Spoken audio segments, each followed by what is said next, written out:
Nous voilà en route avec Jonas. Pendant cette série de 4 prédications, nous souhaitons, comme j'ai dit tout à l'heure au commencement du culte, voir comment son histoire croise la nôtre, comment cette histoire pourrait être une parabole de notre vie. Au lieu de nous demander si ce qui est raconté ici a vraiment pu se passer, nous voulons questionner le sens de cette histoire et à la voir, comme je viens de dire, comme une parabole de notre vie. Elle nous dévoile en fait des choses importantes sur Dieu, sur nous devant Dieu et sur nos relations avec nos semblables. Si nous regardons les 4 chapitres de ce livre dans son ensemble, pour discerner quel est son message principal, nous pourrons dire tout de suite que cette histoire veut faire comprendre à ses lecteurs que Dieu, le Dieu d'Israël, le Dieu du peuple hébreu, n'est pas un Dieu nationaliste. Son amour et sa compassion n'ont pas de frontières. Ils sont universels. Et cela est un message, je crois, très important aujourd'hui pour notre temps, où la religion, la foi est parfois utilisée pour soutenir justement le nationalisme dans tel ou tel pays. Nous avons des exemples aujourd'hui. Mais cette histoire de Jonas nous concerne aussi plus personnellement. Elle questionne notre rapport à Dieu, notre rapport à sa parole. Elle questionne aussi notre rapport avec des personnes qui nous sont différentes, que nous n'arrivons pas toujours à aimer et vers qui nous ne voulons pas aller parfois, comme Jonas. Ces personnes-là sont aussi aimées de Dieu. Et dans ce cas-là, Jonas va être un compagnon de route pendant les 4 dimanches qui viennent, un compagnon de route très important pour nous aider à progresser dans notre relation avec ce Dieu d'amour sans frontières et dans nos relations avec des personnes parfois compliquées dans nos vies. Voilà un peu notre projet. Avec cette introduction générale, lançons-nous donc dans la découverte du message de ce premier chapitre que nous avons lu ce matin. À la suite d'une parole que Dieu lui adresse, Jonas va fuir, et vous avez entendu à 3 reprises, hors de la présence du Seigneur. C'est une expression clé dans ce premier chapitre, et ça revient à 3 reprises. Cette fuite de Jonas interroge nos fuites, parfois, hors de la présence de Dieu. Ces fuites peuvent être symboliques, Ce n'est pas forcément que nous courons pour sortir du temple. Ça peut être symbolique dans notre vie, quand cet appel de Dieu, quand sa parole se fait entendre d'une façon précise, un peu embêtante, quand ça résonne au fond de notre cœur, quelle est notre réponse? Parfois, on fuit symboliquement. Commençons donc justement par voir dans notre pauvre vie quand une parole de la part de Dieu se fait entendre d'une façon précise. Pour Jonas, tout a commencé là. Jonas est un prophète, ce qui veut dire que son travail, entre guillemets, est d'écouter dans son cœur le message que Dieu lui transmet pour le dire aux personnes vers qui Dieu l'envoie. Dans notre histoire, Dieu lui dit « Lève-toi, va à Ninive et fais une proclamation contre elle, car le mal qu'elle fait est monté jusqu'à moi. » Pour comprendre la réaction de Jonas, qui fuit dans la direction opposée, donc il faut savoir que Ninive est au nord de l'Irak moderne. Donc vous pouvez voir Israël ici, Irak c'est là-bas, donc au nord, Ninive est là. Jonas, il va là, au bord de la Méditerranée, à Tel Aviv. Donc vous connaissez là où se trouve Tel Aviv, ça c'est Joppa aujourd'hui, donc dans la Bible. Donc il va à Joppa, Tel Aviv, pour prendre un bateau pour aller en Espagne. Il va traverser toute la Méditerranée. Donc vous voyez la distance entre Ninive et Tarsis, là, on pense que c'est en Espagne quelque part. Donc c'est le plus loin possible qu'on peut être de Ninive. Pour comprendre cette réaction-là, il faut savoir que Ninive est la capitale des Assyriens, l'un des pires ennemis du peuple d'Israël, qui lui faisait souvent la guerre. Demander à Jonas d'aller à Ninive, c'est donc lui demander de se jeter dans la gueule du lion. C'était pour Jonas mission impossible. En plus d'être une mission trop dure, trop dangereuse pour lui, il savait également que son Dieu était un Dieu d'amour, un Dieu de compassion, un Dieu de pardon. Et il ne pouvait pas imaginer, il n'était pas capable d'imaginer que Dieu pourrait peut-être aimer les Ninivites. Dieu pourrait peut-être leur pardonner toutes les fois qu'ils ont envahi leur pays. C'était inconcevable pour Jonas. Sa décision est donc rapidement prise. Il descend, comme nous l'avons dit, au port de Joppa pour prendre un bateau qui va à Tarsis afin de fuir hors de la présence du Seigneur, si c'était possible. Voilà, nous comprenons peut-être un peu mieux pourquoi Jonas prend la fuite. Mais ce matin, la question est en quoi cela nous concerne, nous, aujourd'hui rassemblés dans ce temple. En quoi ça nous touche? En quoi ça nous interpelle? Après tout, nous ne sommes pas prophètes comme Jonas. Nous ne prétendons pas être prophètes. Même le pasteur ne prétend pas être prophète. Dieu ne nous adresse pas comme ça directement une parole pour nous envoyer en mission quelque part, pour dire aux personnes là-bas de faire quelque chose. Et pourtant, il y a des moments dans notre vie de chrétien où Dieu nous parle, où il nous appelle à faire quelque chose. Il nous demande d'aller vers quelqu'un, de faire quelque chose. Nous l'entendons dans notre cœur. Nous savons, c'est ça ce qu'il faut faire. Nous pouvons parfois entendre cette voix dans un culte, comme ce matin. Dieu peut nous dire quelque chose. Nous pouvons entendre aussi dans le silence de notre cœur à la maison. Un verset de la Bible ou de l'Évangile pourrait surgir dans notre vie pour nous parler, pour nous indiquer quelque chose à faire dans une situation compliquée que nous sommes en train de vivre, dans une relation avec quelqu'un d'autre, ou juste dans la vie courante. Dieu peut nous indiquer quelque chose dans notre conscience, dans le silence de notre cœur, qui est inspiré par son esprit, pour nous parler, pour nous envoyer en quelque sorte en mission, même si nous ne prétendons pas être des porte-paroles de Dieu, dans le sens d'un prophète de l'Ancien Testament. Nous vivons tous des situations où nous avons entendu quelque chose de la part de Dieu et nous sommes peut-être tentés d'ignorer ce que nous entendons au fond de notre cœur et de fuir symboliquement hors de la présence du Seigneur comme Jonas. Ça pourrait être une voix qui nous demande de demander justement pardon à un proche, à notre conjoint pour une parole blessante. Cela pourrait être faire le premier pas pour se réconcilier avec quelqu'un, un membre de la famille avec qui nous avons coupé les ponts depuis un moment à cause d'un malentendu. Cela pourrait être aller parler avec son patron, ça c'est plus difficile, pour soulever une question éthique épineuse au sein de ton groupe de travail. Cela pourrait être prendre les défenses d'un collègue ou de quelqu'un harcelé ou menacé dans son travail.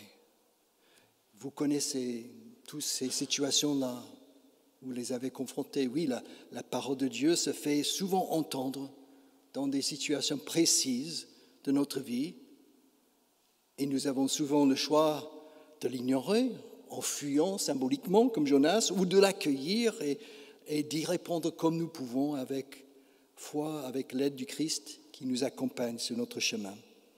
C'est peut-être le premier enseignement que nous pouvons tirer de ce premier chapitre de Jonas. Reprenons maintenant le fil du récit pour regarder la suite de cette histoire et surtout les conséquences de la fuite de Jonas hors de la présence du Seigneur. Il faut dire que le Seigneur est coriace dans cette affaire. Il ne laisse pas Jonas partir sans réponse de sa part. Et c'est peut-être ça, justement, le sens de cet envoi d'une grande tempête sur la mer. Ça peut être symbolique. Le Seigneur veut attirer l'attention là. Le bateau et son équipage sont grandement menacés et la fuite de Jonas les a mis en danger, en fait. Et cette fuite pourrait entraîner des conséquences néfastes pour les autres autour de lui. Puis Jonas lui-même ne réagit pas. Il semble tomber dans le déprime. Il descend au fond du bateau, au milieu de la tempête, et il s'endort. C'est pas croyable, ça bouge de partout. Jonas, au fond du bateau, en train de dormir. Il a tous les signes de quelqu'un qui entre dans une phase de dépression clinique. Il perd goût à la vie, il ne veut rien faire sauf dormir pour échapper à ce qui lui arrive. Cette fuite a donc également des conséquences néfastes pour sa santé et son équilibre psychique. Quand nous essayons d'ignorer cette voix qui se fait entendre au fond de notre cœur, nous expérimentons parfois la même chose que Jonas. Notre refus d'écouter ce message que Dieu nous adresse pourrait entraîner des conséquences néfastes pour les autres. Si nous revenons aux situations que j'ai indiquées tout à l'heure, nous pouvons donner quelques exemples. Si nous ne demandons pas pardon à ce proche, la blessure ne pourra pas se cicatriser. Il y a toujours qu'il reste quelque chose. Si nous ne faisons pas le premier pas vers le membre de la famille à qui personne ne parle, le lien familial sera rompu à jamais. Si nous ne disons pas quelque chose au patron d'une situation douteuse dans l'entreprise, l'emploi de tous pourra être mis en danger. Si nous n'intervenons pas pour défendre un collègue harcelé, il pourra tomber lui aussi dans la dépression ou faire un geste désespéré. Il y a souvent des conséquences à nos fuites hors de la présence du Seigneur. Il y a également des conséquences personnelles quand nous ignorons ce que le Seigneur nous appelle à faire. Nous avons tous expérimenté le phénomène de vouloir dormir pour faire disparaître un problème auquel nous sommes confrontés. Une décision difficile à prendre, un conflit dans la famille ou autre. Nous savons ce que c'est de ne pas vouloir sortir du lit du matin lorsque une journée difficile s'annonce. Nous savons aussi que cela pourrait amener à être suivi par un spécialiste, à prendre des antidépresseurs et des anxiolytiques. En tout cas, ignorer sa conscience, fuir notre responsabilité, notre problème, refuser d'écouter ce que Dieu nous dit dans notre cœur, peut nous amener souvent vers une mission ratée, comme Jonas. Et cela pourrait aller plus loin dans une situation néfaste pour notre santé mentale et psychique. C'est peut-être le deuxième enseignement que nous pouvons tirer de l'expérience de Jonas. Si nous revenons à notre histoire, nous verrons qu'il y a de l'espérance, parce que jusqu'à-là, c'est compliqué pour Jonas, mais il y a de l'espérance, et cette espérance vient d'un lieu inattendu. Jonas, il va sortir de sa torpure et assumer en quelque sorte ses responsabilités et cette situation dangereuse. Et ce sont des païens dans cette histoire qui vont jouer un rôle primordial dans son chemin de guérison. Dieu a vraiment peut-être de l'humour à travers ce récit. Et c'est vraiment un pied de nez aux nationalistes, aux puristes religieux qui lisent cette histoire. Les marins païens dans cette histoire sont plus croyants que Jonas, le prophète de Dieu vivant, le prophète du Seigneur de la terre et de la mer. Depuis le début de la tempête, les marins cherchent par tous les moyens et à leur façon à entendre une parole de la part de leur Dieu. Ils font ce que Jonas ne fait pas. Ils crient vers leur Dieu. Ils font un tirage au sort pour essayer, c'est pas très conventionnel, mais ils essaient d'un tirage au sort pour essayer de discerner qui est responsable devant Dieu de leur situation. Ils interrogent Jonas pour voir si son Dieu était à l'origine de cette grande tempête et ils lui demandent ce que son Dieu exige pour que la tempête s'arrête. Et Jonas leur répond, « Prenez-moi, lancez-moi à la mer et elle se calmera. Je sais que c'est moi qui attire sur vous cette grande tempête. » Il est vrai que ces marins sont motivés par la peur de mourir évidemment, mais ils sont tout de même, à ma façon de voir, des grands chercheurs de Dieu. Ils croient profondément que la vie spirituelle est intimement liée avec la vie matérielle dans le monde et ils cherchent avec beaucoup de courage ce lien dans ce qu'ils sont en train de vivre au milieu de la tempête. C'est ce que nous voulons tous faire. Avant de jeter Jonas à la mer, ils essaient tout de même par tous les moyens de gagner la terre, mais cela ne marche pas. Ils finissent par prier le Dieu de Jonas en lui disant de ne pas les tenir comme fautifs dans ce geste désespéré de le jeter à la mer. Et ils le font. Et aussitôt, la mer se calme. Le Dieu d'Israël exauce donc la prière et le geste de ces marins païens. Encore de l'humour de Dieu. Ils sont aussitôt saisis d'un grand respect pour ce Dieu de Jonas. Ils l'adoptent en quelque sorte comme leur Dieu, en lui offrant un sacrifice et en lui faisant des vœux. C'est vraiment de l'humour que nous voyons dans ce passage, vraiment qui pointe ce Dieu qui est avec compassion et amour pour tout le monde. Combien de fois dans notre propre vie avons-nous été en contact avec des non-croyants, entre guillemets, qui sont plus croyants que nous dans des situations compliquées auxquelles nous pouvons être confrontés? Nous avons tous vécu des moments où des non-chrétiens semblent mieux vivre l'Évangile que les chrétiens que nous sommes.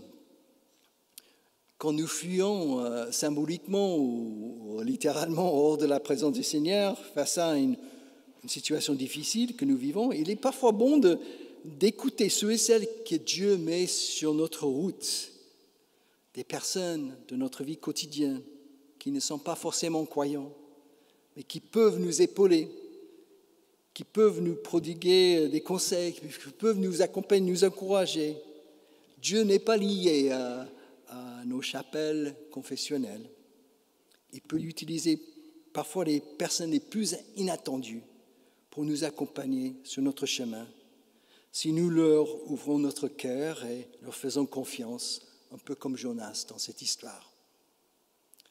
Cela peut aussi avoir un impact positif dans leur vie, ce bout de chemin que nous faisons ensemble, comme c'était le cas pour ces marins qui sont transformés suite à cette situation.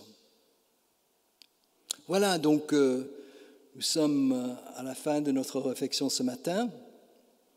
J'espère que ce petit moment passé avec Jonas ce matin et son histoire va nous aider à tous à chercher à accueillir positivement cette parole que Dieu fait entendre parfois dans notre cœur, dans notre conscience, pour avancer sur le chemin qu'il nous indique. Dimanche prochain, nous parlerons justement de nos prières quand nous sommes au fond du gouffre, comme Jonas dans le ventre du gros poisson. Nous verrons comment nous pouvons retrouver la confiance par la prière et vivre peut-être en quelque sorte une renaissance, une résurrection comme Jonas, quand le poisson le vomit sur la terre ferme. Quelle image dans ce passage, mais c'est vraiment une image forte pour nous parler de nos prières dans la difficulté et cette possibilité de résurrection. Amen.